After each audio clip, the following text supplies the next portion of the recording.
কালি মই পঢ়ি থাকোঁতে দুটা বৰ ধুনীয়া কথা পালোঁ। তাৰে এটা প্ৰথমটো কওঁ যে প্ৰেম আৰু মৃত্যুৰ মাজত এদিন দেখা দেখি হ'ল। তেতিয়া প্ৰেমে অহংকাৰ কৰি মৃত্যুক ক'লে যে সকলো মানুহে মোক ভাল পায়, তোমাক বেয়া পায় কিয়? তেতিয়া মৃত্যুৱে খুব গহীনভাৱে ক'লে যে তুমি মানুহক চলাহী কথাৰে মিহি মিহি কথাৰে মন ভুলাই ৰাখা আৰু মানুহ তাত ভুল যায়, কিন্তু মই সত্য, কাৰণ অপ্ৰিয় হ'লেও সত্য কথাবিলাকক বা সত্য ঘটনাৰাজিক মানুহে বেয়া পায়, গতিকে মোক মানুহে সেইকাৰণে বেয়া পায়। এইটো কোনেও না ক'ব নোৱাৰে যে মোৰ ভাগ্যত দুখ নাই সুখে আছে, সেইটো মিছা কথা। এইটো কোনেও যিমানেই যি নকওক এইটো কোনেও মানি নলয় আৰু এইটো ল'ব নোৱাৰেও। এতিয়া কথা হ'ল যে সুখ আৰু দুখৰ লগত ধনী দুখীয়াৰ মানে কোনো কথা নাই।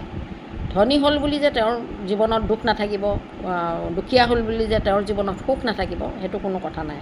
কাৰণ বহুত ডাঙৰ ডাঙৰ অট্টালিকাত থকা মানুহেও হয়তো কান্দি কান্দি ভাত সাজ খাইছে, আৰু একেবাৰে প্ৰজা ঘৰত থকা দুখীয়া মানুহেও নিমখ তেলেৰে ভাত মুঠি খাই হাঁহি হাঁহি জীৱন অতিবাহিত কৰিছে। এইটো হ'ল আমাৰ জীৱনৰ সত্য।